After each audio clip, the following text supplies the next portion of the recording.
Tapos na pwede mag-record.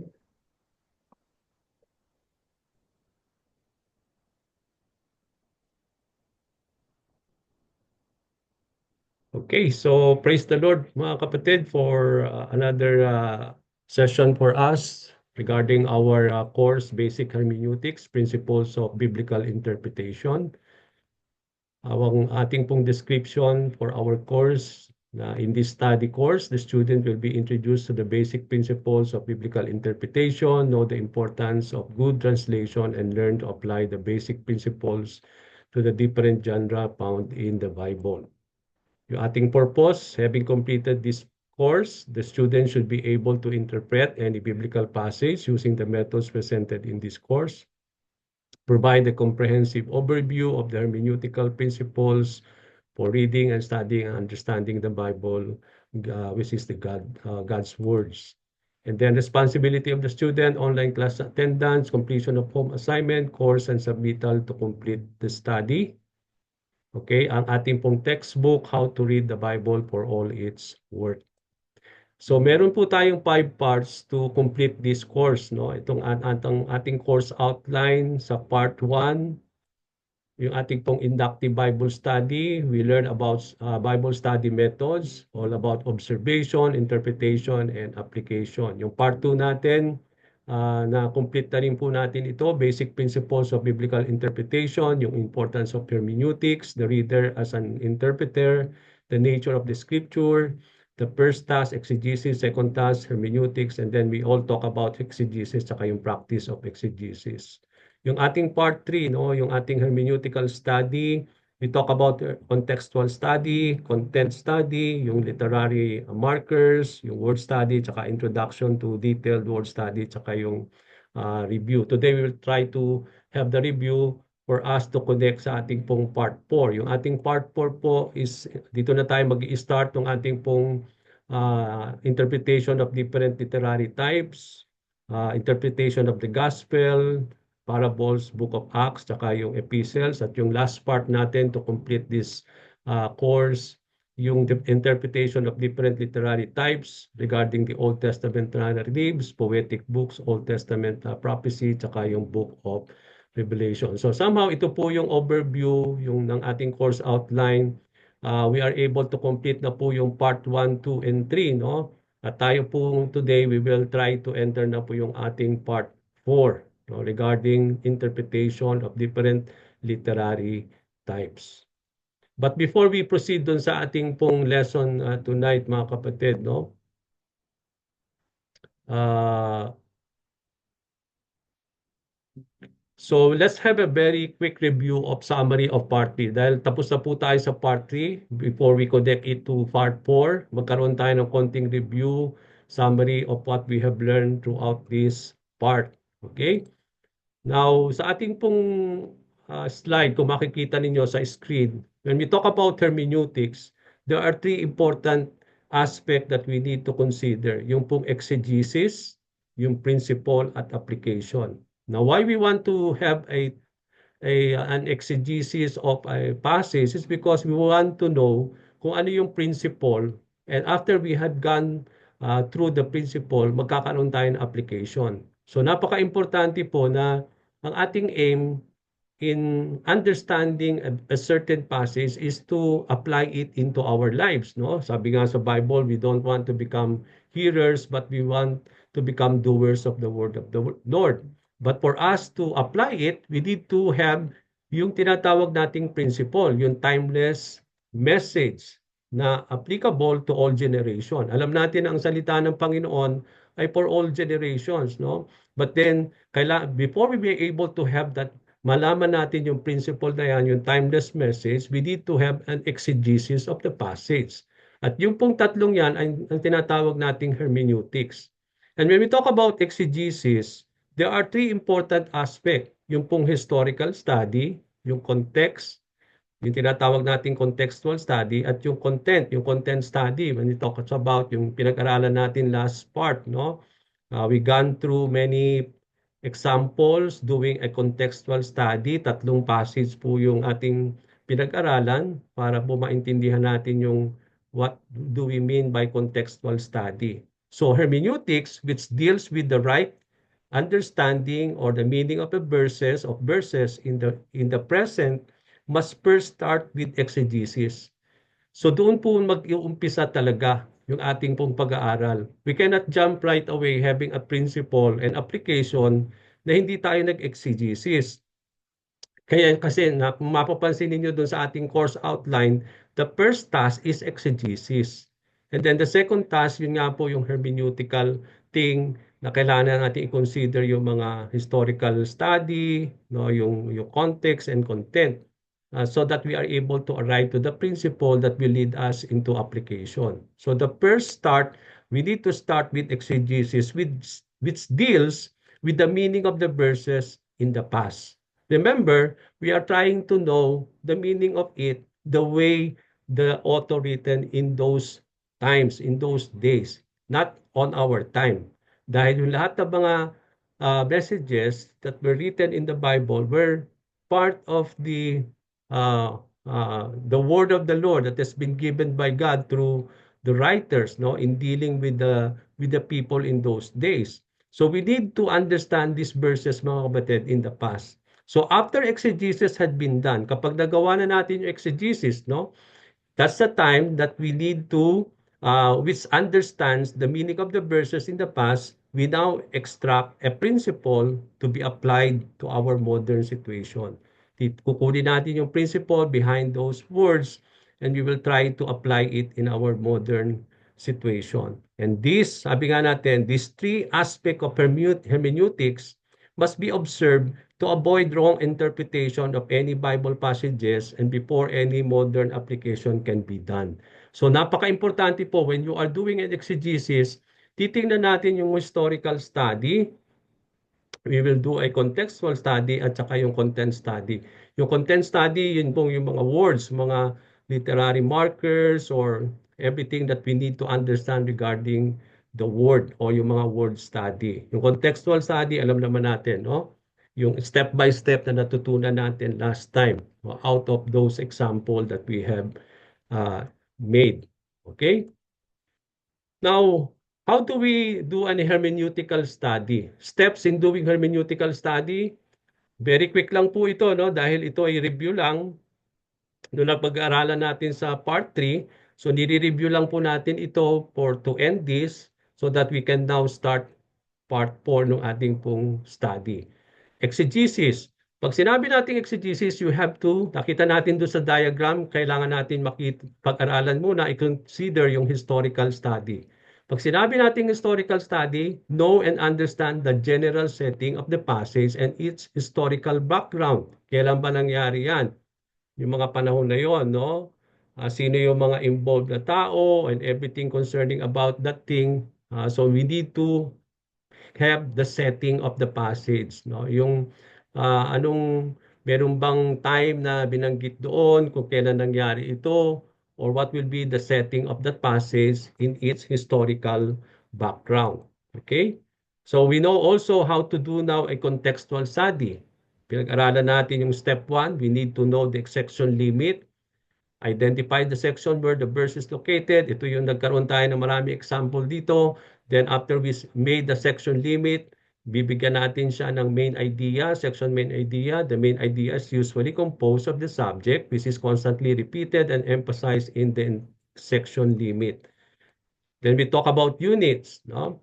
I-divide natin yung ating pong the context, kung ilang mga verses yon, and we will divide it into smaller unit. So each smaller unit contributes in developing the main idea of the section. The verse we are interpreting belongs to one of these units.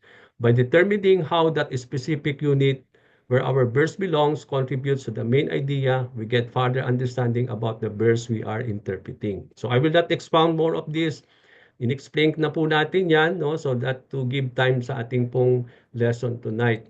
Okay, after that, magkakaroon tayo ng unit main points. The main point of the unit describes how a specific unit contributes to the main idea. So lahat ng mga yung ating unit main points ay makaka-construct or it added na mai-establish natin yung ating main idea of the section. And then after that, magkakaroon tayong interpretation. Interpret the verse in relation to the main idea of the section and the main point of the unit of which it forms a part. And then look for then after we have made a contextual study, then we need to have a content study. No? Kung kailangan lang, whenever it is needed. Pagdating sa content, i-consider natin yung mga literary markers like inclusio or linking words. Okay, yung mga words na may linking at the same time yung inclusion explains natin yon, no? At magkakaroon tayo ng mga word study kung may mga word doon na hindi natin alam or we need to look into the original uh, manuscript on in Greek or in Hebrew, we have to do that. For some unclear words, that will affect the meaning of the passage. No, yung napag-aralan nga natin last time, same word in the English, pero iba ang mga meaning in its context. No, yung napag-aralan natin yung fear and trembling or fear and tremble na iba parehos lang sa English ang meaning niyan, pero nakita natin from the example last time na in Greek, no, nung ginamit ito ni Paul, iba't iba, although same writer uses or use the same word paulit-ulit sa kanyang writing, pero makikita natin yung meaning nun ay nagbabago based on the context. Okay, so we need to understand that. So, yun po yung ating pong word study. Okay, so detailed steps in doing a word study. How do we do a word study? Identify the word to be studied. Then locate the word in the English concordance. Use the number of the word in the English. No? In-explain na natin yung strong number. Then use the number of the word in the English concordance. Look for the meaning of the word in the Greek dictionary or lexicon. Study the context of the word. Choose the meaning that best fits the context. Sabi ko nga natin, no? Yung nagbibigay ng meaning doon sa word is yung context ng passage. Okay? So interpret the meaning of the word. Now, number 2, in doing hermeneutical study, after we have made the exegesis, number 2 step, we need to take out the timeless message. Yung tinatawag nating principle, no? Ito yung getting the timeless message or principle of the text after exegesis has been done. And after we have taken the principle, we have now to do the application. It is the process of correlating the principle of Bible text in contemporary situation. How do we apply this principle now in our contemporary setting? Okay, so yun po yung ating pong step by step in doing hermeneutical study. Now, we welcome you all now sa ating part 4. Dito na po tayo mag-uumpisa ng mga iba't ibang mga literary types o yung genre found in the Bible. No, ito po dito po tayo magkakaroon ng mga principles and guidelines that will govern, that will guide us on how to interpret itong mga iba't ibang mga literary types. Remember, hindi po pare-pareho ang literary type ng mga writings in the Bible. Merong poetic book, merong wisdom book, merong narratives, merong parables, no? So merong mga prophecy. So iba-iba yung mga literary types. And I believe, as we will see from this study, that there are principles or guidelines that we need to consider how to interpret these literary types. Okay, so that ito po yung ating pong pag-aaralan sa part 4 and part 5 nitong ating pag-aaral regarding basic hermeneutics. Okay? Now, kung uunahin po natin from our course outline ay yung the Gospels. Alam na natin, pag sinabi natin Gospels, we talk about the book of Matthew, we talk about the book of Mark, the book of Luke, and the book of John. Okay, the Gospels. Now, the term gospel, para magkaroon tayo ng proper understanding mga kapatid, the term gospel in the English translation for the Greek word evangelion. So pag sinabi natin gospel, ang sa Greek niyan is yung evangelion, which means good news. Okay, so pag sinabi natin palang gospel, it means in the English meaning, it means good news. Taken from the Greek word evangelion. Kaya nga yung when we talk about evangelism, di ba? When we are doing evangelism, it talks about how we need to evangelize or how we need to share or how we need to preach this good news, no, to the people. so that they may know the gospel of our Lord Jesus Christ. Okay, so Christianity as a movement or religion owes its existence in the person and in the work of Jesus Christ, its founder and head. So alam natin po yon, no? That when we talk about Christianity, it is a movement or somehow it cannot be considered a religion or but then it can be also become a religion because sabi nga natin, it owes its existence to the person and the work of our Lord and Savior Jesus Christ. So apart from some other incomplete presentation, it is that only that reports in the Gospel of Matthew, Mark, Luke, and John were accepted by the church as inspired. Alam po natin when we talk about the canon of the Bible, no? Kapag sinabi natin canon, yung pong makikita natin sa ating pong Bible ay yun yung accepted as being inspired. Kaya kung mapapansin ninyo sa mga Roman Catholic na Bible, mas makapal siya, no? Yung tinatawag nating apocryphal books. Meron dong mga na-include the mga apocryphal books, but these are not included sa canon na that are accepted to be inspired by God, no? Kaya mapapansin natin dito na although merong mga later on na mga findings, no, na merong mga lumabas na mga iba't ibang gospels na merong sometimes yung gospel ni Thomas, gospel ni Judas, no? But then these are not included, no? Although meron mga lumabas na mga writing na ganyan, but then it is only the gospel of Matthew, Mark, and Luke and John that were accepted by the church as being inspired. Okay? Kaya nga, kung mapapansin natin, kung meron tayong mga nakita mga, I believe na mga latest na mga findings, no, regarding about na-discover nila isang gospel that were not written by these authors, then it is not accepted to be as inspired, no? Hindi natin yung parang sabi nga natin, but we are looking only to the canon. Yung sa canon ng Bible, we saw only four gospel, and that is the gospel of Matthew, Mark, Luke, and John. Okay? So these four gospels present the life. Ano bang gospel? So magkaroon tayo ng konting background about the gospel. So the four gospel represent the life of Jesus Christ, almost 3.5 years in his ministry. So dito natin makikita yung everything about the life, but not only the life, no, but we can see also the death, the burial and resurrection and the ascension of our Lord, no. Although makikita lang natin yung part only of the ascension, but most especially makita natin yan sa book of Acts. But then makikonsider natin that most of the life and the ministry of the Lord ay makikita natin na naisulat po sa four Gospels. So the Bible tries to reveal God so that we can become like Him. We know that we are called to become disciples of the Lord. We want to become like the Lord, no?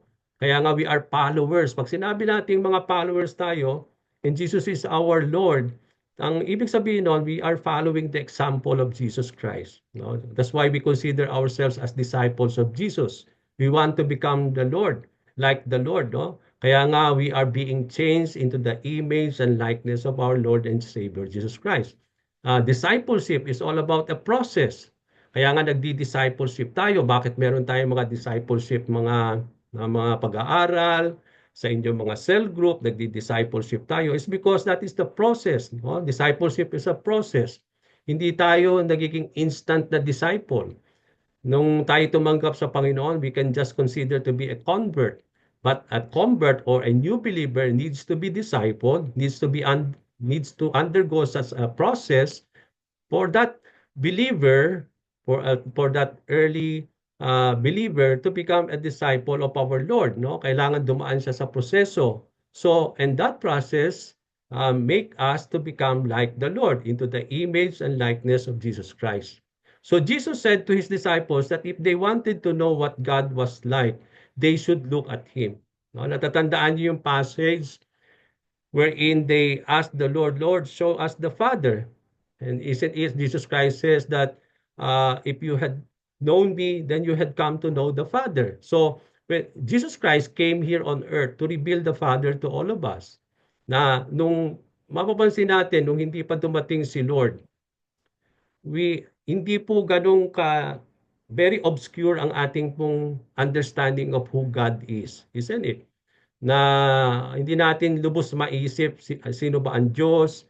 But that is the essence why the Lord also came, no? Not only to the fact that he was sent by the Father to redeem mankind from their sins, no? Pero makikita natin dito, one of also the purpose why he sent Jesus Christ is to reveal the Father to us.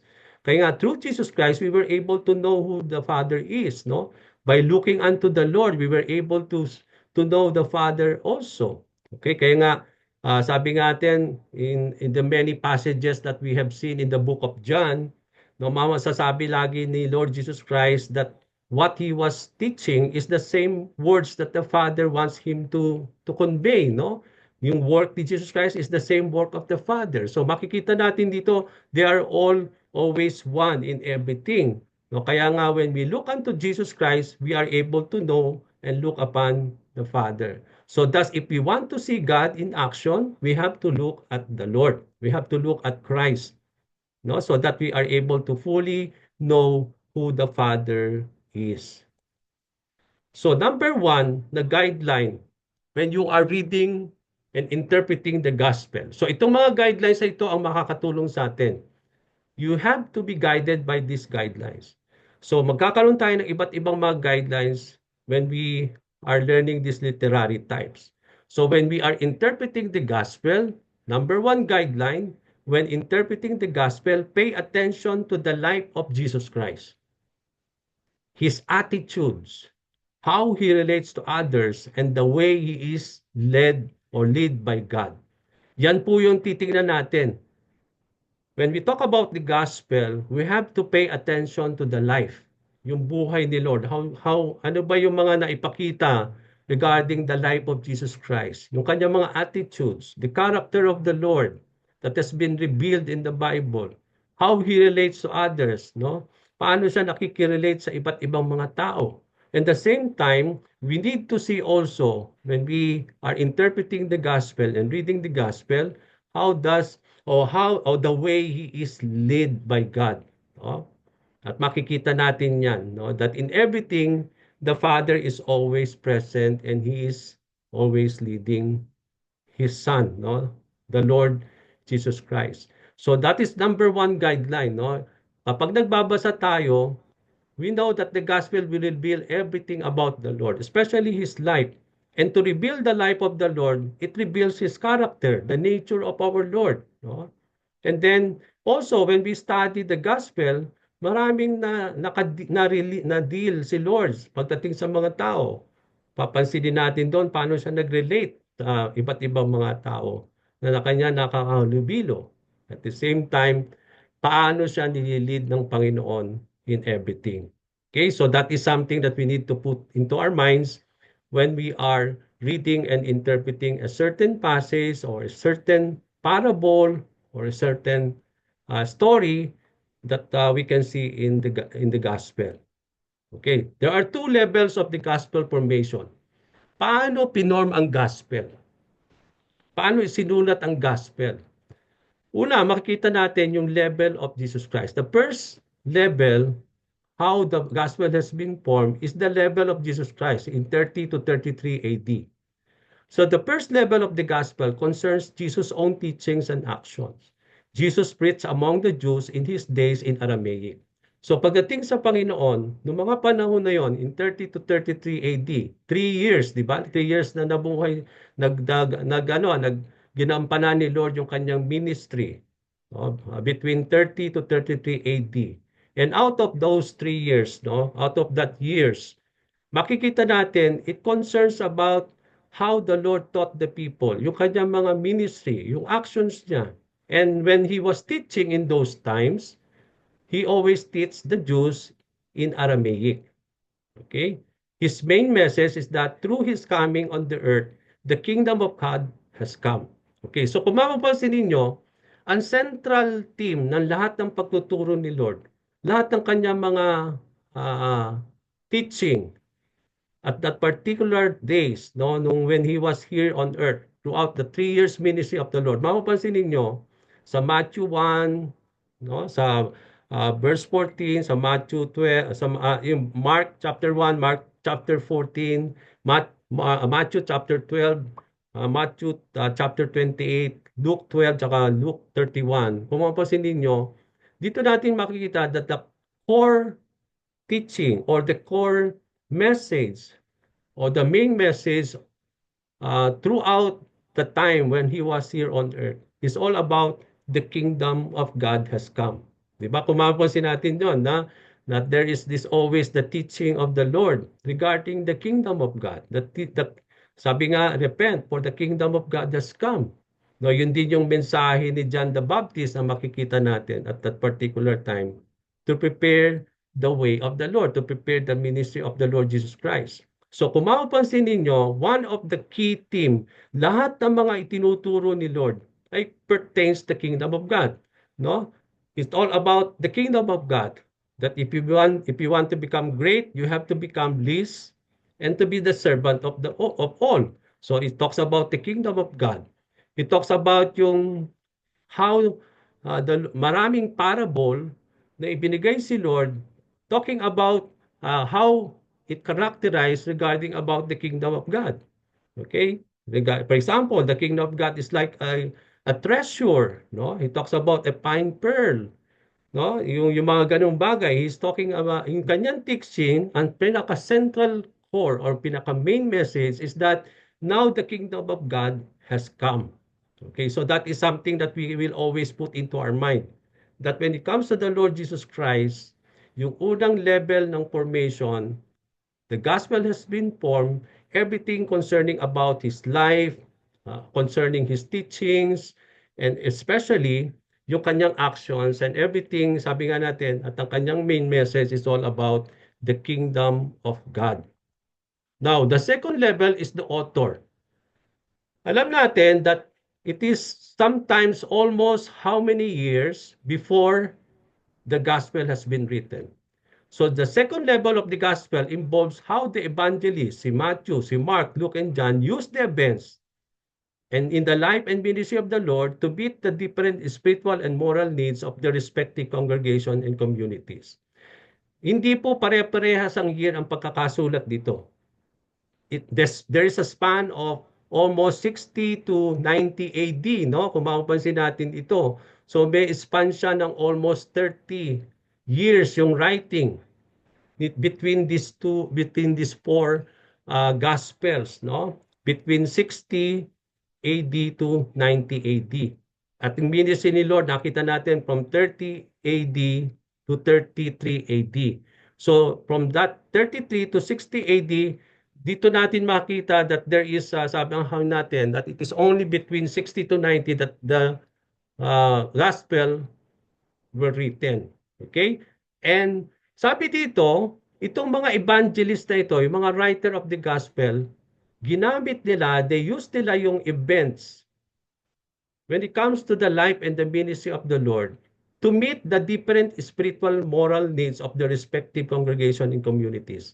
That explains na when we talk about Matthew, the way he wrote his gospel is to meet yung spiritual and moral needs ng kanyang gustong sulatan. Okay?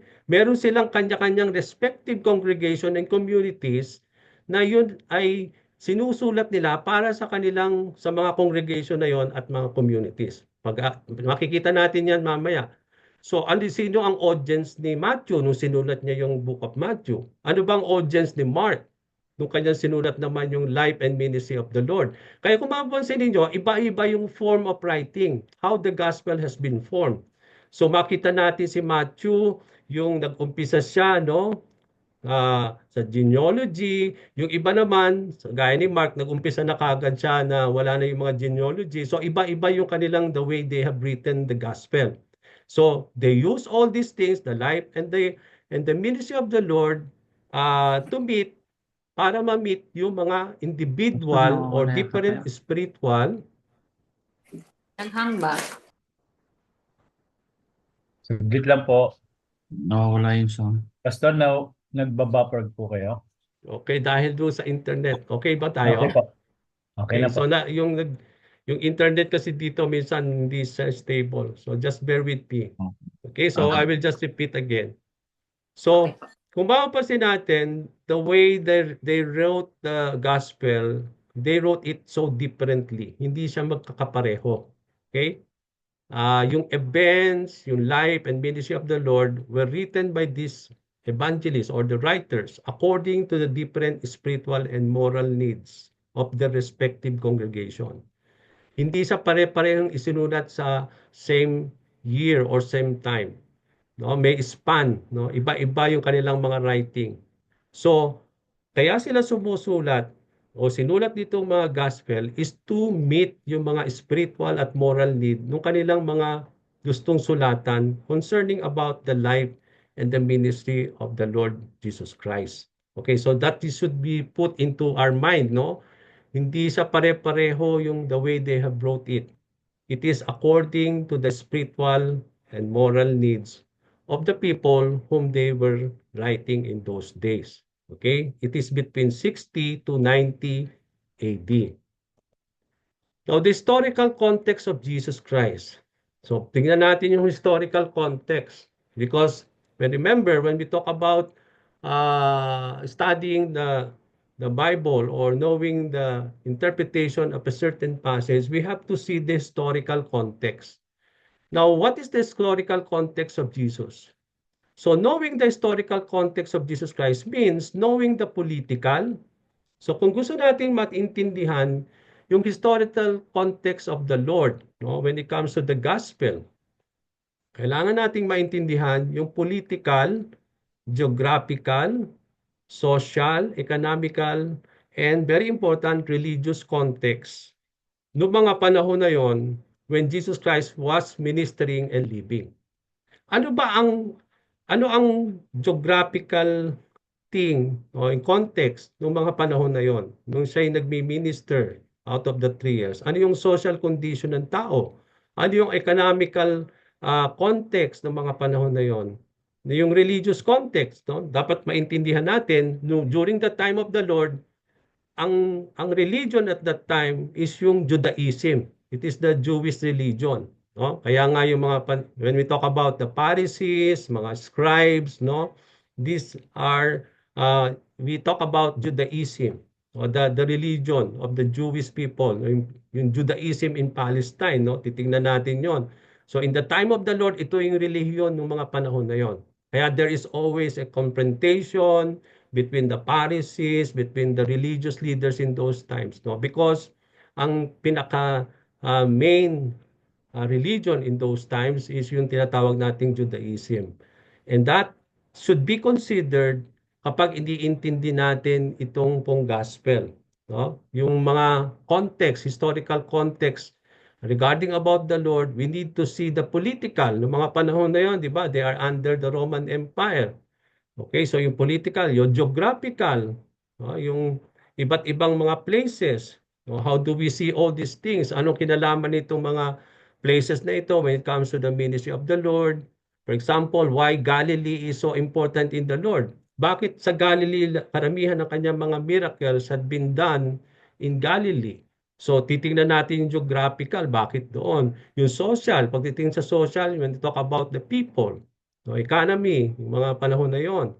At the same time, yung religious context ng mga time na yon, which Jesus was ministering and living. So makaka-add yan sa ating pong mga understanding when we are interpreting the gospel. In addition, very important at the dimension of historical context is the form of teaching used by Jesus. Paano ba siya nagtuturo ng mga panahon na yon? Aside from parables, di ba nakita natin that he was teaching through parables, which as sabi dito, which are without any doubt the most recurrent form of teaching Jesus used. He used a whole variety of other forms and figure of speech. So hindi lang po siya nagturo when it comes to the historical context of Jesus Christ. No, pag-aaralan natin, paano ba siya nagturo ng mga panahon na yon? And in what way he taught the people in those times. Isa lang na nakikita natin lagi is yung parables. Marami siyang mga ginawang mga parables to teach the people in those days. Pero wag lang natin ilimit yun when it comes to the teachings of the Lord. He used a whole variety of other forms, may ibang-ibang mga forms, and also he used figure of speech when he was teaching in those times. Okay? Some of the mga figures of speech employed by Jesus are.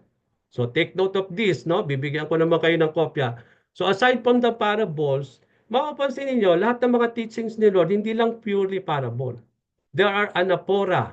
Ano ang ibig sabihin nitong anaphora? These are figure of speech na in-employ ni Lord na ginagamit niya kapag nagtuturo siya. And it affects our interpretation of this.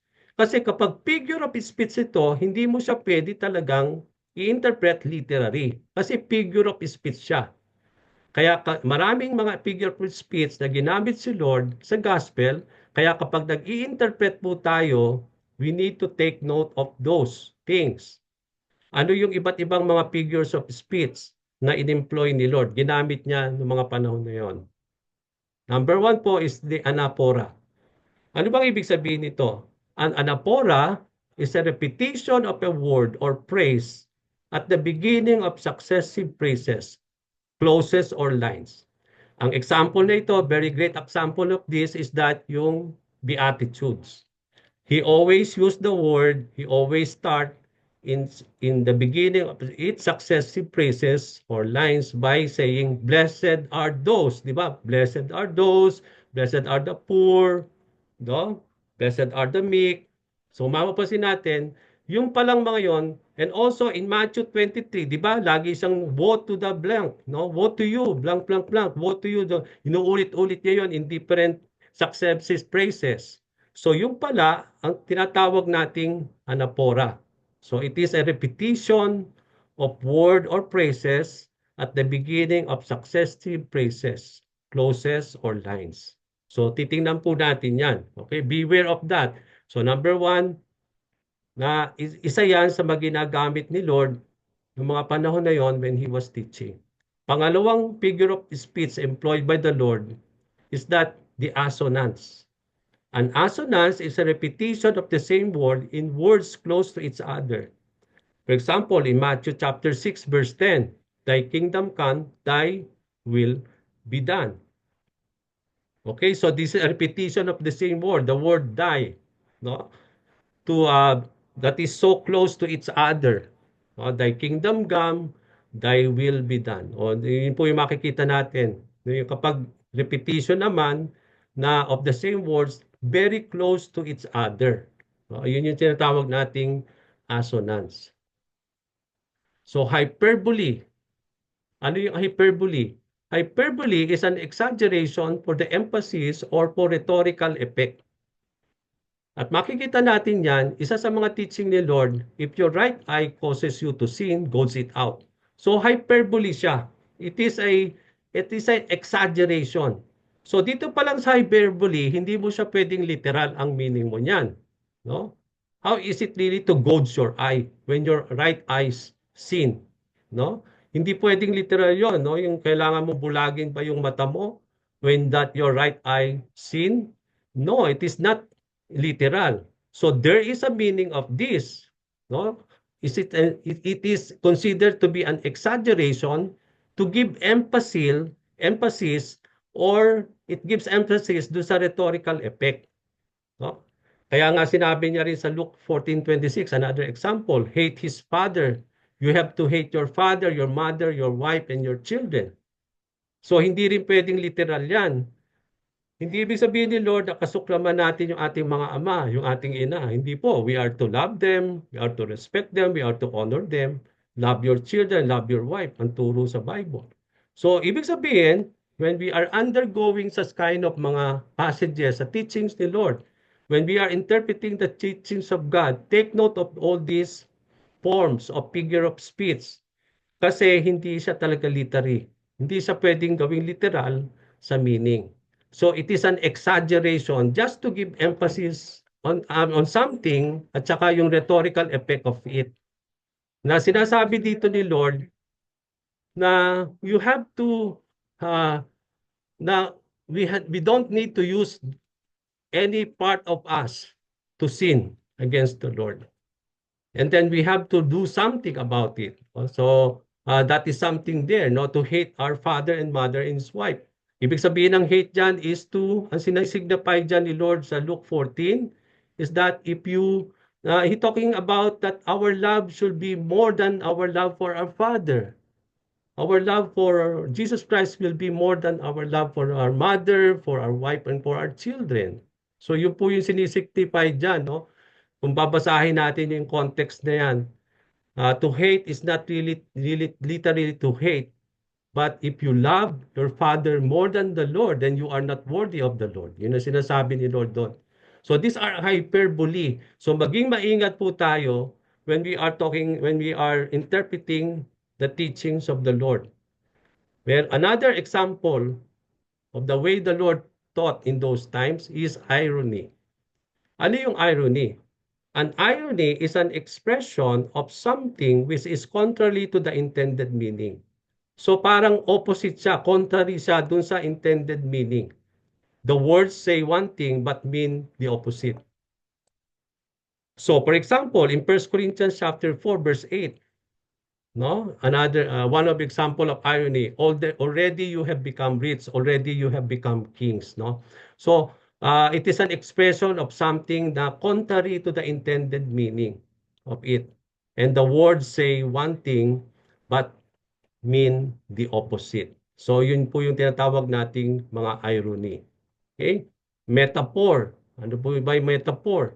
Ang metaphor naman is an implied comparison achieved through a figurative use of words. The word is used not in its literal sense. So another thing, it is not a literal thing. No, it is not being used in a literal. So if it is not used literal, then we cannot interpret it as literal. But in one analog to it. One of the great example of metaphor is that you are the salt of the earth. You are the light of the earth, di ba? You are the light of the world. You are the salt of the earth, no? So these are metaphor. So kailangan nating nandun yung in comparison. Makikita natin to, you are being likened into the salt of the earth. So hindi sa literal, but there is something about salt that will teach us how we are to become a salt on the earth. No, you are a light of the earth. No, so what is light? No, when it comes to us, no, ano ba yung light? Kung ano ba yung ang blessing ng light? No, ano ba nagagawa ng light? At kung gano'n ang light, then we should be like that. No, we should become like that. Ano ba yung salt? No, why we are likened to become a salt of the earth. So these are, sabi nga natin, figurative thing. So it cannot be interpreted literally, but it signifies or it teaches something. So ito tinatawag nating metaphor. Yan yung parable natin, a short account of a story told for the purpose of comparison. No? Series of parables on the kingdom of God. Karamihan ng mga parables ni Lord, it talks about the kingdom of God. No? It is a story being used by the Lord to teach, sabi nga natin, mga teachings, no?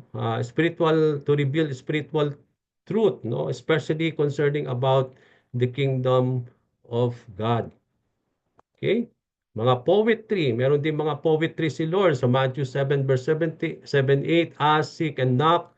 Sa Luke chapter 6, 27-28, no, may mga contrast siyang ginawa dyan. Then there's also Proverbs. The proverb is a popular and pithy saying. Matthew 6 verse 21, for where your treasure is, there your heart will be also. So may mga Proverbs siya, no? Makikita natin dito na parang makikita natin mga sulat sa Proverbs. Ganun din naman, ginagamit din ni Lord yon sa ganung klaseng form. When he was teaching in those times, no? For where your treasure is, there your heart will be also. Ganun yung makikita nating mga form ng writings in the book of Proverbs. No, ganun din sa Mark 3:24, if a kingdom is divided against itself, that kingdom cannot stand. So these are proverbs or PT popular and PT saying used by the Lord also when He was teaching in those times. So consider all these things, no? Kailangan natin po maging maingat lang. We need to consider, we have to identify kung talagang literal ba ang sinasabi ni Lord so that our interpretation will be literal. But if there are cases that the teaching and the words are sabi nga natin, for under all this is figurative speech, then we have to consider those types of form, the way the Lord was teaching in those times. So pay attention only onto this. Okay? Kasi makaka-apekto po yan when we are interpreting uh, whatever verse that we want to understand in the gospel. Okay? Meron din namang mga rhetorical questions. Okay, a rhetorical question is one where the answer is so obvious that it doesn't need to be articulated. You don't need to answer it, or you don't even need to be that question need to be articulated. So for example, how can it be made salty again? No, di ba? You are the salt of the earth. But if you lose your saltiness, how can it be made salty again? These are rhetorical questions, no? You cannot make a salt again to become salty. So I think it is a very obvious and it doesn't need. So it is just a rhetorical question to not to that is needed to be articulated. Kaya lang binibigyan ng pansin dito, bakit siya nagkakaroon ng rhetorical question dito? Pinapahalagahan niya na dahil kung kayo ay mga salt of the earth, you need to maintain your saltiness. Because kung hindi natin, kung mawala yung ating saltiness, we cannot be made salty again. No? Yung parang hinahalin tulad niya yung salt, yung asin, na although alam naman natin hindi pwedeng mawala yung saltiness ng isang asin. It will forever be salty. Pero sinasabi ni dito, dahil kinukompare niya tayo isang salt, and it is possible also, na sabi nga natin, we lose our saltiness in terms of our service, in terms of our love, no? In terms of everything concerning of our lives. And when we have lose that kind of saltiness in our lives, no, how can we made now to become salty again? So yun ang binibigyan ng pansin doon ni Lord, no? So these are rhetorical questions na hindi kailangan sagutin, but it is something that is so obvious na nagre-raise lang yon just to highlight the importance of what the Lord was trying to say at that particular context. Merong simile. Pag sinabing simile, a simile is an explicit comparison made between two different things to show a remembrance or likeness. At pag sinabi nating simile, laging gumagamit ng words na like or as. Hinahalin tulad, no? Merong mga comparison between two different things para to show, para ipalabasin yung resemblance and the likeness of these two things. One of the good example of simile is, sabi niya sa Matthew 10:16, I am sending you out like sheep among the wolves. Therefore be as snakes, as innocent as doves.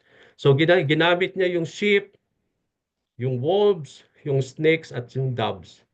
At sabi doon, we are being sent by the Lord like a sheep among the wolves, no? Therefore, be as snakes and as innocent as doves. So, ano ibig sabihin yan? So, we have to study. No? We have to, ano ba ang isang sheep that is among the wolves? And who are the wolves, no? Now, why we need to become like snakes? And how can we become as innocent as doves? Ang gandang pag-aralan po yan. No? And these are a form of simile. So these are, sabi nga natin, figurative speech. At we need to understand a thorough study if we want to know the meaning of this in Matthew 10:16. How is it really for us to become a sheep among the wolves when we are sent by the Lord? And at the same time, aalamin din natin na why we are called to become as snakes and as innocent as doves. Okay, so yan po ay simile. There's a proper understanding of this and it needs really a thorough study so that we may know fully ano bang ibig sabihin ni Lord dito. So hindi sa literal dapat intindihin ito. But there is a symbolism here that we need to consider kapag nakaka-come across tayo ng mga ganitong klaseng words of the Lord, especially His teachings when He is using simile in teaching His words. Now, the figure of speech, sabi natin, sinite natin dito, are literary devices which are not meant to be understood in their literal sense. Take note of that, no? Kapag nakakita tayo ng mga ganon, hyperbole, simile, rhetorical question, no, kailangan natin, these are literary devices. Alam natin na si Lord, gumamit siya ng iba't ibang form of teaching. Hindi lang sa laging plain ang kanyang mga salita. Gumagamit siya ng mga parable, gumagamit siya ng mga figurative speech, irony, no, yung mga ganung bagay, just to mean something, and it has to be understood not in their literal sense but in their symbolic or representative meaning. Kaya kapag tayo nag-i-interpret and we come across of all such kind of things, pay attention into your mind na hindi po ang interpretation niyan, we don't need to understand it and interpret it in the literal sense, no? Because there is a symbolism and representation out of it. So figure of speech are used in order one. Bakit gumagamit si Lord ng figurative speech? Bakit hindi na lang plain ang teaching niya para maintindihan lagi? Number one is to dramatize. Dinadrama niya yung kanyang, to make it alive. He always dramatize what he is conveying to the people. No, binibigyan niya ng dramatization, binibigyan ng parang konting something to dramatize it, no? To make it so appealing to the hearers of the people. Number two, he's using it to emphasize something, no? Yung parang to emphasize things, no, that he want the people to reflect, no, to take note of it. So he used figure of speech to emphasize something, to clarify, no? Number three, yung purpose ng figure of speech is to clarify. Number four, give color to it. And number five, to make more memorable the idea of being communicated. No, kaya nga nagiging madali nating matandaan, no? We are able to memorize it, no? We are able to remember it because of the way the Lord use all those things, no? Yung mga figure of speech na yan, so that it can become, we can remember it so easily, no? To remember yung mga more memorable idea that is being communicated by the Lord. So without them, teaching and communication in the general would be boring. No? Figure of speech give life to ideas and make them more, sabi nga natin, alive. No? Give them more relevant. Kaya gumagamit si Lord nga yung mga figure of speech. Hindi lang siya very plain yung kanyang teaching and communication. Kasi somehow very boring, no? Tayo nga minsan kapag yung wala yung mga added dun sa mga preaching natin, parang boring yung dating, no? Kaya nga minsan hinahaluan natin ng mga ibang mga form yung ating preaching, so to make it alive, to make it so interesting in the hearers of the people, ganun din naman si Lord. He gives, sabi nga natin, it gives life to the ideas and make them more relevant when He uses this itong mga figure of speech na nakita natin sa mga teachings niya. Okay, so yun yung po yung dahilan bakit siya gumagamit ng mga figure of speech. So that is to make it more interesting to the hear and to give life, to give drama, no, to give emphasis, to clarify, to give color to what he is teaching to the people in those times.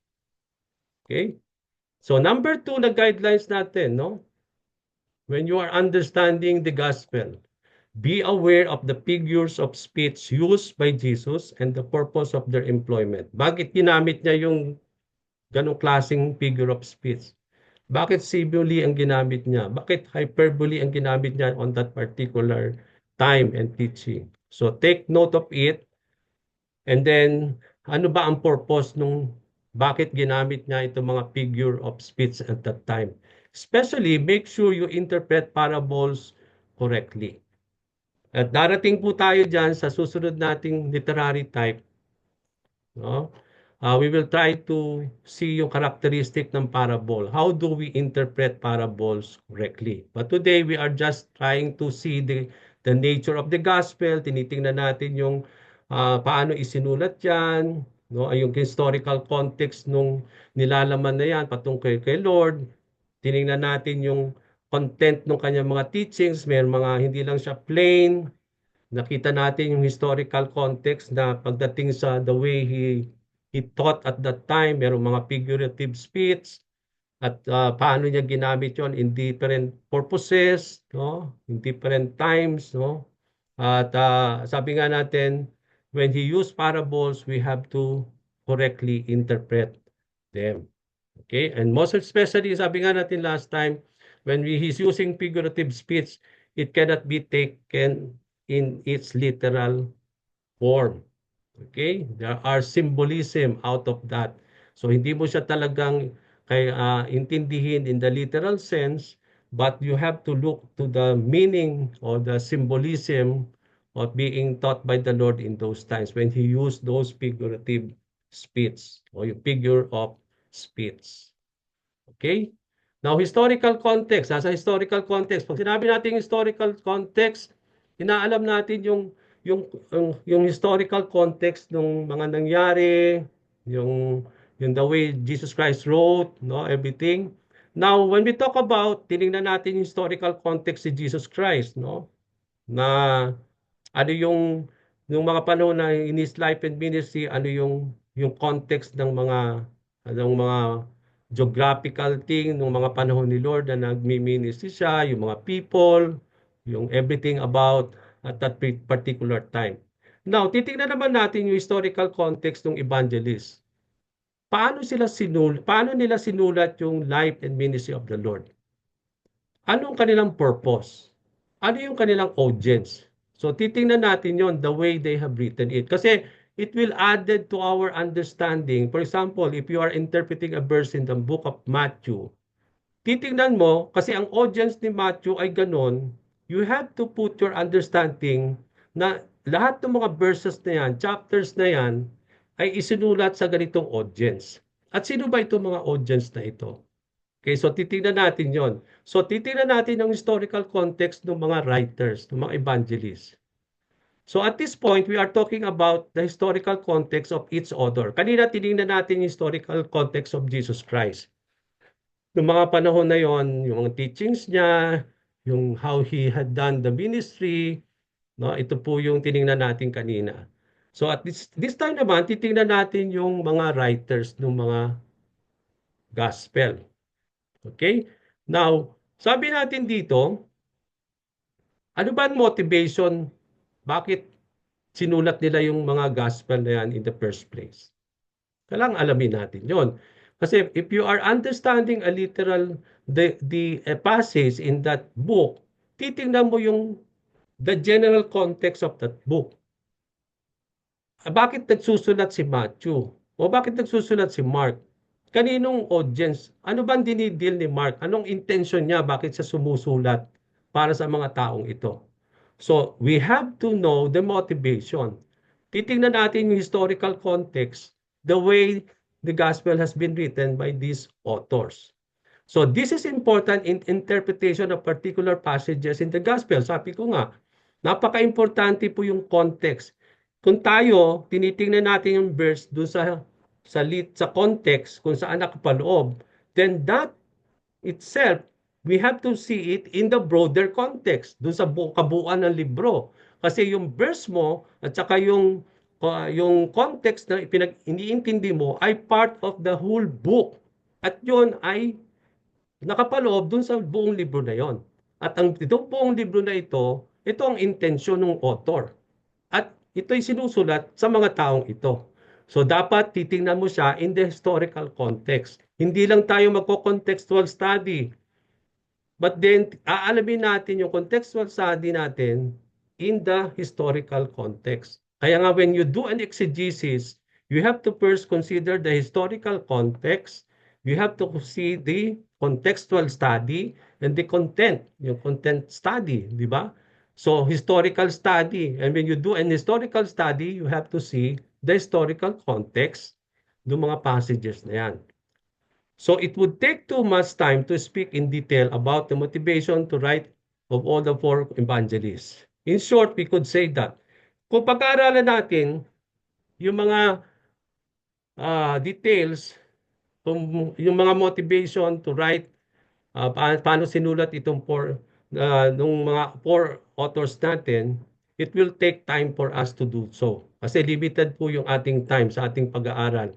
But in short, para paikliin natin, we could say that when we talk about the historical context of these authors, Matthew, anong audience niya?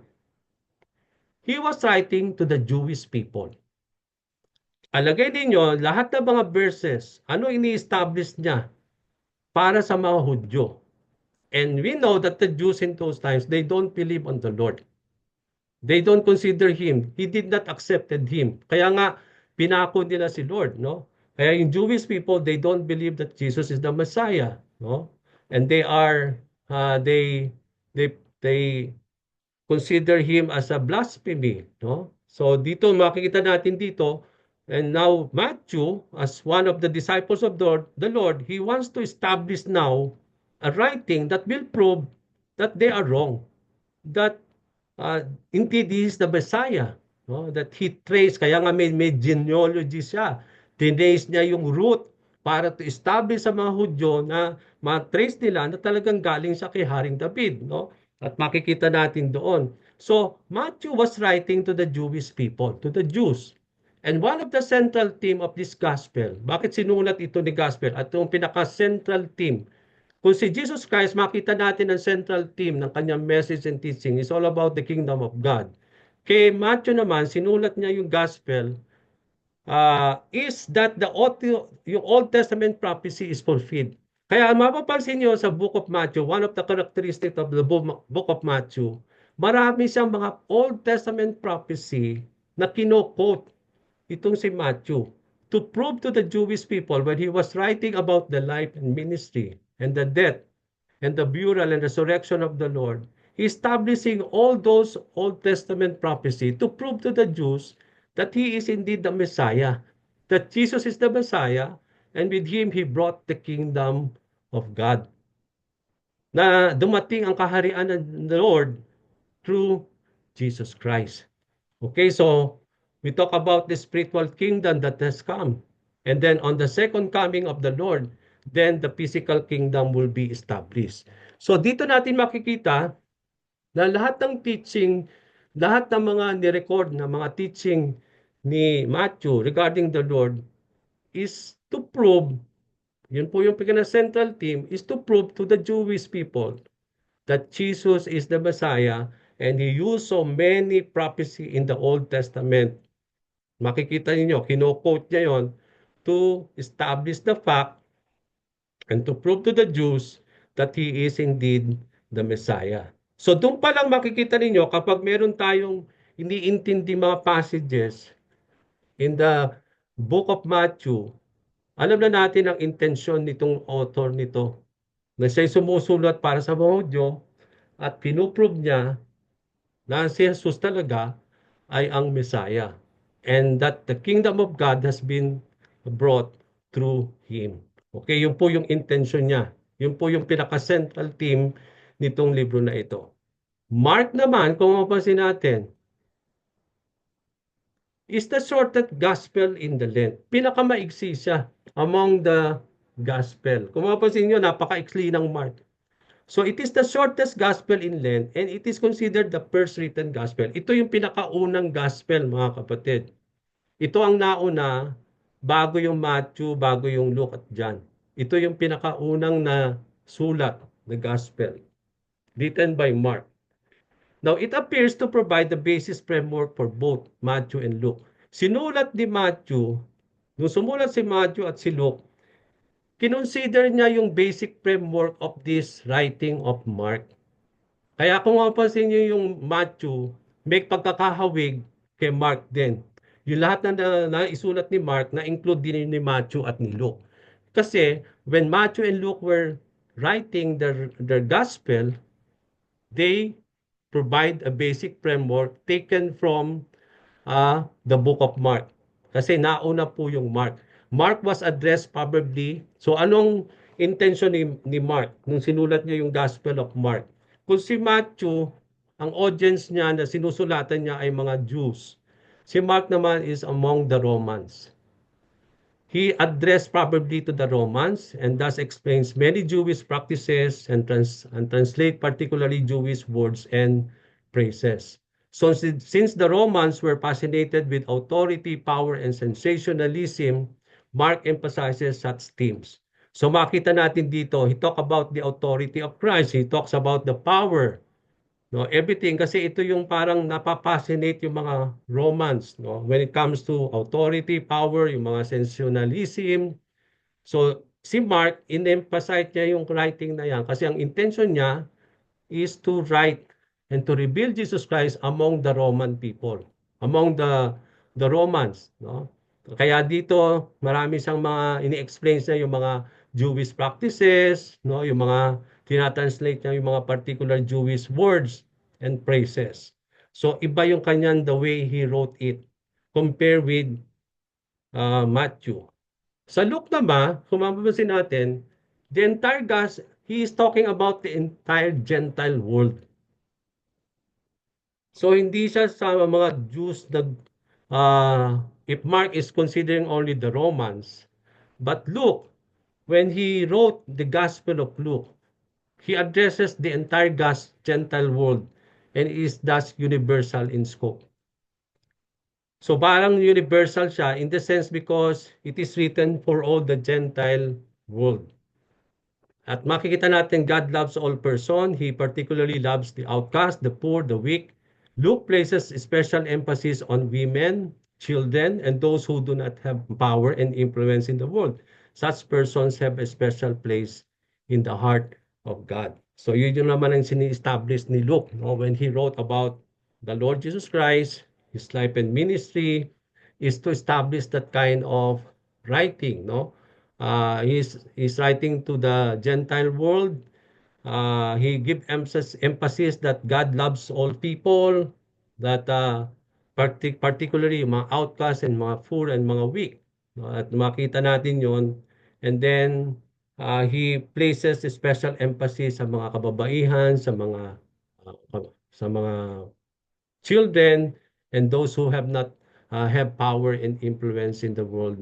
At yun makita natin, itong mga taong ito have a special place in the heart of God. Okay?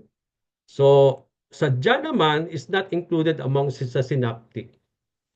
Pag sinabi nating synoptic gospel, we talk about only Matthew, Mark, and Luke. Ito ang synoptic gospel. Yung John, although gospel siya, hindi siya included sa synoptic gospel. Bakit? Kasi yung structure niya is completely different sa pagkakasulot nitong sila Matthew, Luke, at si Mark. Okay? Kung mapapansin natin, merong mga passages na typical na makikita mo lagi sa Matthew, sa Luke, at sa Mark. Pero may mga writing si John na hindi mo makikita sa tatlong gospel na yan. Kasi John lang ang sumulat. So, the way John wrote his gospel is differently. Yung structure niya is very completely different from Matthew, Mark, and Luke. And John does not follow the biographical approach of the synoptics.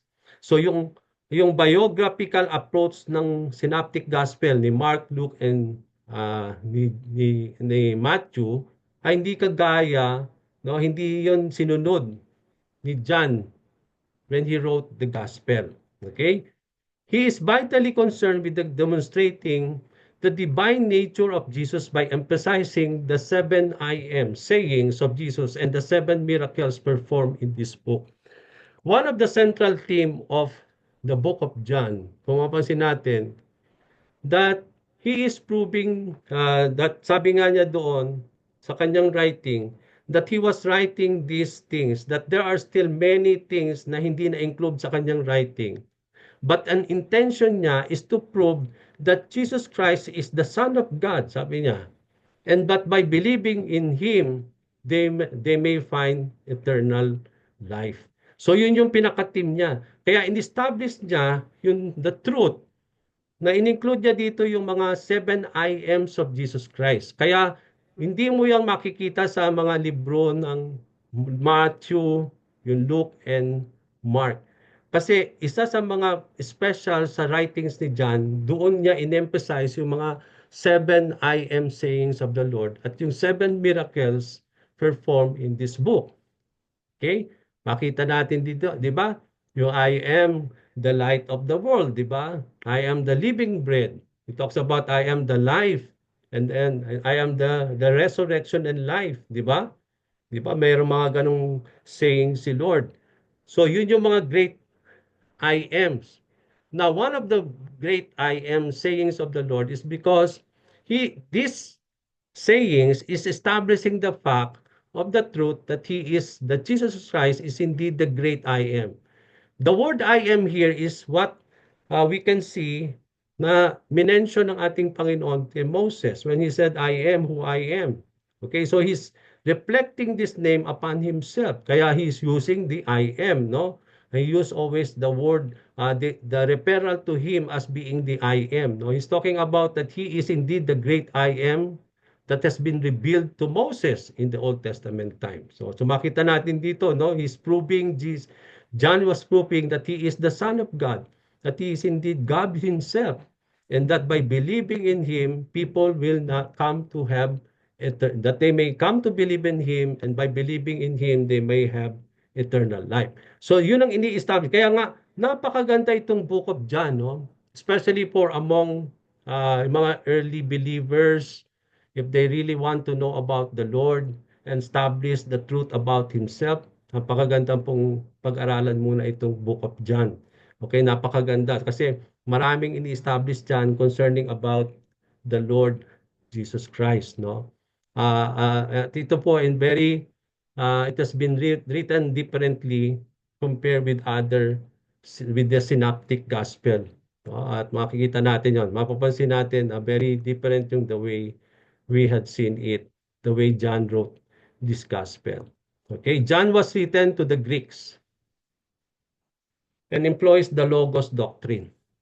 Okay, so kung titingnan natin dito, if Matthew was writing to the Jews, Mark is writing to the Romans, Luke naman is to the Gentile world, si John naman is writing to the Greeks in his time. Kaya nga, in-employ niya yung Logos doctrine. The Greeks believed that the order of and beauty of the whole universe was attributed to a divine reason. So, ganun yung kanilang understanding. Yung paniniwala ng mga Griego at that time, yung order and beauty nung universe was attributed to a divine reason. They look unto someone that is the divine who had created everything.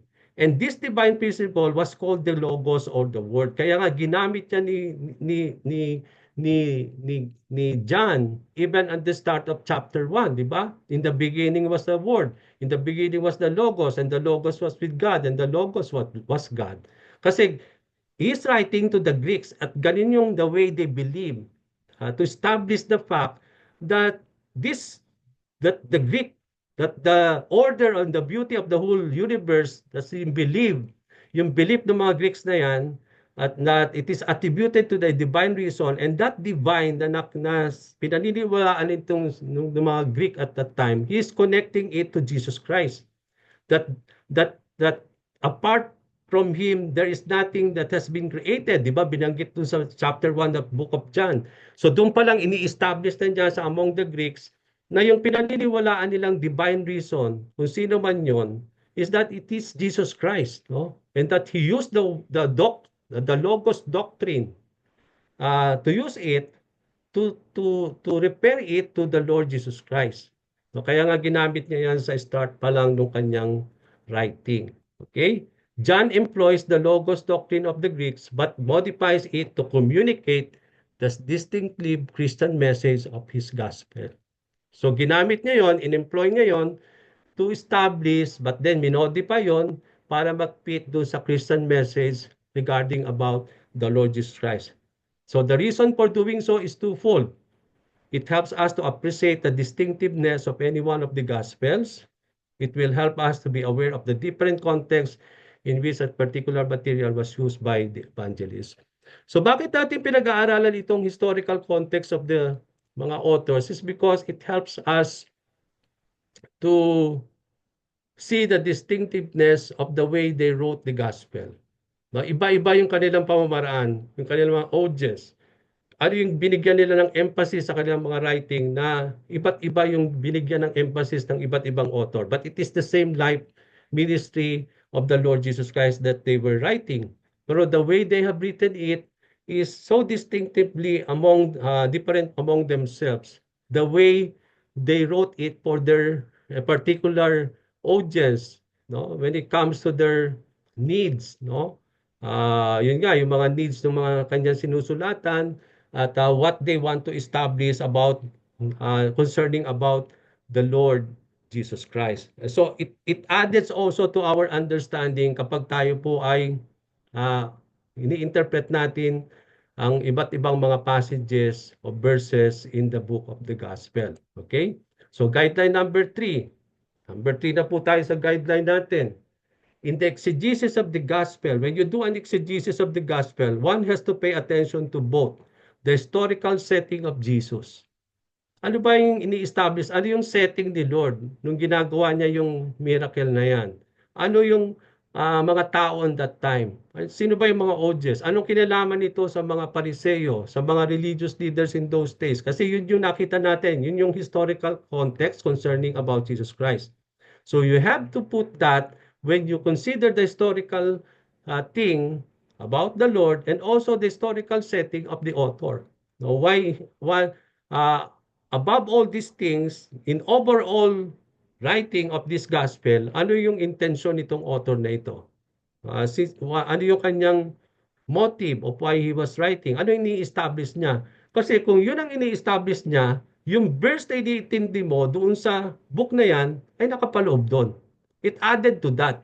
For example, kung si John, ang main message niya na ini-establish niya is so that the people will know that Jesus Christ is the Son of God, and but by believing in Him, they may have eternal life.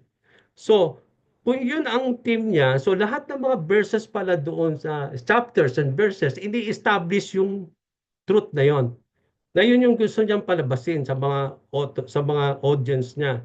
Na si Jesus ay talagang He is indeed the Messiah, that He is the Son of God, and that by believing in Him, they may have eternal life.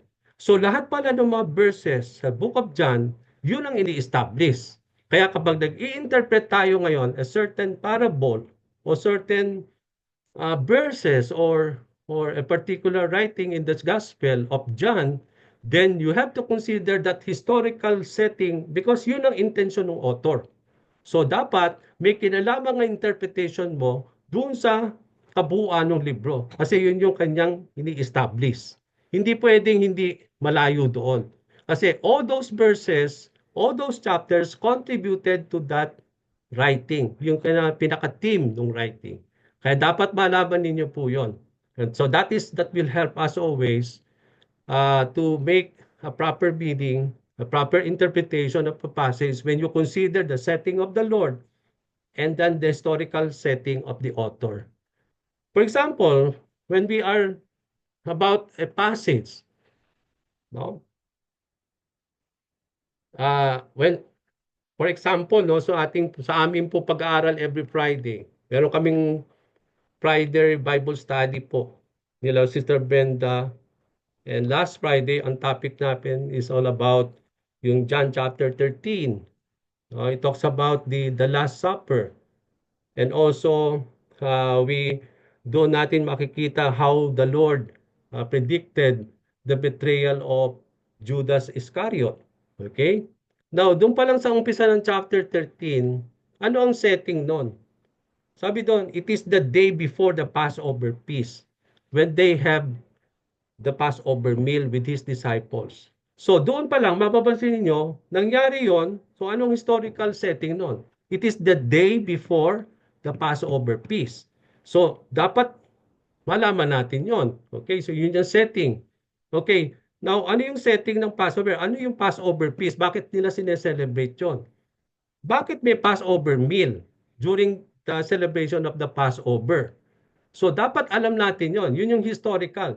Now, although hindi binanggit yan sa gospel, balikan natin in the Old Testament setting. Noong mga panahon yon, bakit in-establish ni Lord yung Passover feast na sineselebrate ng mga Hudyo in the time of the Lord? So that is already a historical setting. No, yung mga, it added also the historical setting of Jesus Christ during His time. And also, sabi nga natin, makikita natin dito na ano yung historical setting ng author, the way he wrote it, no, concerning about that. So, titingnan natin lagi yung mga setting, no? Madali nating intindihin yan, yung mga bakit nangyari yung, kailan nangyari yan, bakit ginagawa nila yon, no? Ano yung kinalaman diyan, no? Ano yung mga tao in those times, no? Ano yung mga particular in terms of the religion in those days.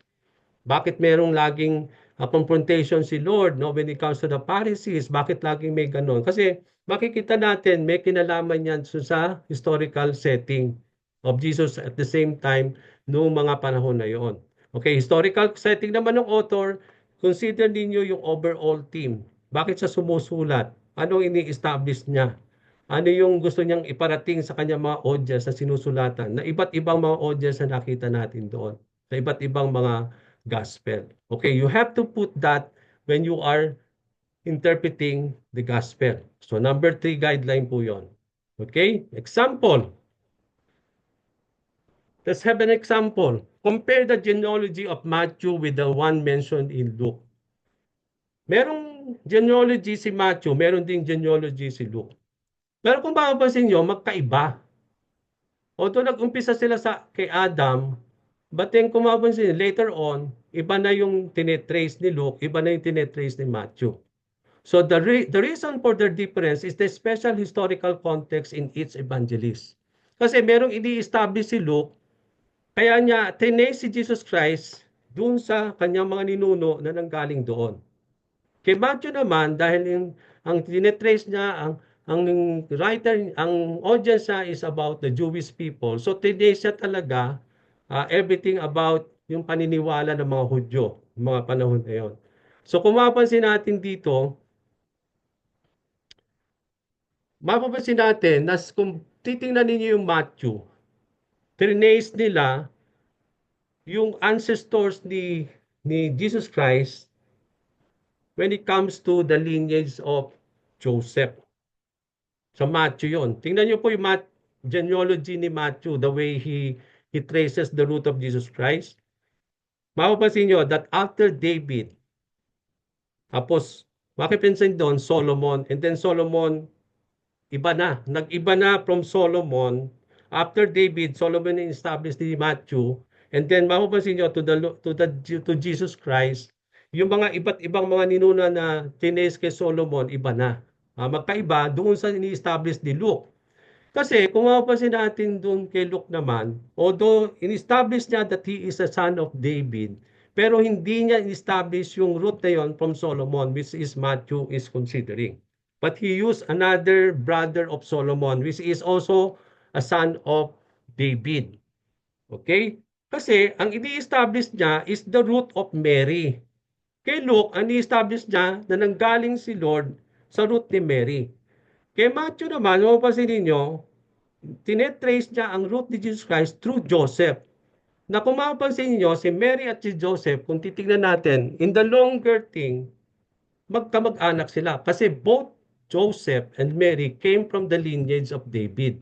Kung tingnan niyo po yung pag-aralan ninyo, pareho silang nagmula kay David.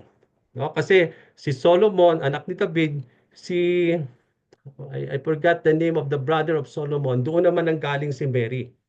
I think it is Nathan or I cannot remember. So tingnan niyo po, you will able to understand that. No? Kasi ang i-establish na root naman ni Luke is from the lineage of Mary. Ni-establish naman ni Matthew yung lineage naman ni Joseph. Okay, marami nagsasabi, hindi naman nanggaling si Jesus Christ kay Joseph. Okay. But paano siya naging anak ni David? Eh, hindi naman siya actually anak ni Joseph. He is from the Holy Spirit. But he can still be considered son of David because of through the lineage of Mary. Because Mary also came from the lineage of David. Okay, so walang ligtas talaga, no? Kung mapapansin ninyo, although the Bible consider is still that Joseph is the father of Jesus Christ, no? Kahit hindi siya biologically father niya, but then the Bible consider him the father of the Lord. But then, kaya nga maraming tao nagsabi doon, he is the son of Joseph and Mary, and this is his brother, sabi sa Bible. So dito natin, wala tayong issue doon. But sabi nga natin, sa mga time natin dito, may mga pilosopo, no, may mga nagre-reason. But then, ang ating i-reason doon is yung, huwag natin i-trace yun sa Matthew, but gamitin natin yung Luke. Kasi doon natin ma-establish that Mary came from the lineage of David. That's why Jesus Christ is still the son of David. Okay, so John chapter 4, Jesus the Samaritan woman, understanding who the Samaritan were, the cultural norm. Anong nangyayari? Okay, ano bang mga panahon na yon? Bakit may mga Samaritano? Anong kinalaman ng mga Samaritan sa mga Hudyo? Bakit nandun si Lord kung wala pa ng kinalaman ng mga Hudyo sa mga Samaritan? Bakit si Lord, He met this woman, no? Na hindi aksidente yung pagpunta niya sa Samaria at that time when they were going to Jerusalem. No? Kaya nga, understanding who the Samaritans were, the cultural norms regarding the relation between men and women, at that time, hindi po pwedeng mag-usap ang lalaki at babae in relation. No? Kaya nga sabi nung Samaritan, you as a Jew is talking to me, a Samaritan woman. Kasi in those times, hindi normal yon. Kaya nga itong Samaritanang babae, ine-question niya yung kay Jesus Christ. And even yung geographical background of Palestine are all crucial pieces of information for the interpretation of this chapter. So kapag iniintindi natin chapter 4, ang dami natin dapat i-consider na mga historical background of this. Bakit walang dealing? Bakit hindi pumupunta ang mga Hudyo? Imbis na shortest way ang Samaria to Jerusalem, bakit umiikot sila? Hindi sila nagdadaan ng Samaria. Bakit ganon? But why the Lord intentionally passed Samaria? Ang gandang intindihin po yan. And how do we understand it? Kailangan mo i-apply yung historical context. Kasi kung di mo ititingnan yung geographical background of it, kung sino ba yung Samaritan, anong naging root nito, bakit ano naging problema nito, hindi natin maiintindihan itong John chapter 4. So doon pa lang, yung historical background, historical study is very important, mga kapatid, when you are understanding a certain passage in the gospel. Okay? A good example of it. Now, mga literary context. Kanina, we talk about historical context. Pag sinabi naman natin literary context, it talks about the way it has been written. Okay? Makita natin dito, karamihan sa mga general theme that is being established in the gospel is about the kingdom of God. No? Kaya nga, the importance of the kingdom of God. One cannot properly interpret the gospel without a clear understanding of the concept of the kingdom of God in the ministry of the Lord. Kasi, yung gospel na yan, isinulat, establishing everything about the teaching of the Lord concerning about the kingdom of God. That the kingdom of God has now come through Jesus Christ. Yun ang ini-establish doon. Kaya, binibigyan ng importansya ng gospel kung paano isinulat yon, ini-establish nila yung importance of the kingdom of God. Everything about the kingdom of God. So, kung i-interpret natin yung gospel, kailangan natin magkaroon ng clear understanding ano ba ang concept ng kingdom of God in the ministry and in the teaching of the Lord. So, Matthew is using the term kingdom of heaven 33 times. 5 times he speaks about the kingdom of God. So, dito kay Matthew, hindi niya ginamit na isang everything when he talks about kingdom of God. He used the term kingdom of heaven. And then he used 5 times regarding kingdom of God. Kaya nga minsan nalilito yung mga tao. No, kasi merong kingdom of heaven, merong kingdom of God. Are they two kingdoms or are they the same? No, it is the same thing, mga kapatid. So, kailangan lang natin magkaroon ng clear concept of the kingdom of God. The kingdom of God is also the kingdom of heaven. And you can see that in all those writings in the book of Matthew. Iisa lang po yun. So, don't be confused about it. So, we need to have a clear understanding of the concept of the kingdom of God. At karamihan yan, in-establish ni Lord yan in the parables. Paano niya hinalintulad ang kingdom of God? No, ang dami niyang parables to establish that concept, that the truth about the kingdom of God. Kaya isa yan sa dapat nating tatandaan when we are interpreting yung literary context. Isinulat yan ang intention ng lahat ng mga author is not to establish the life and the ministry of the Lord, but all of these things is concerned about the coming of the kingdom of God through Jesus Christ. Okay, to establish the kingdom of God. So, yun yung dapat nating intindihin. So, where is the kingdom of God? Is it already present or still in the future to come? So, pagdating na sa kingdom of God naman, Jesus says that there will be a last material realization of the kingdom. But it still emphasizes that it has already a present spiritual existence. The kingdom of God is here but yet to come. So, ang ibig sabihin natin, when we talk about kung yun ang we need to see the literary context when it comes to, kasi kung ang central theme ng lahat ng gospel is about the coming of the kingdom of God through Jesus Christ, then what is this kingdom that has come? So, ang binibigyan ng pansin dito sa gospel is yung spiritual existence of this kingdom. The kingdom of God in the spiritual sense has come, but the physical kingdom is yet to come. So it will be happening at the second coming of the Lord, wherein Jesus Christ will establish now the physical, yung physical na kingdom of the Lord, where the Lord will now reign.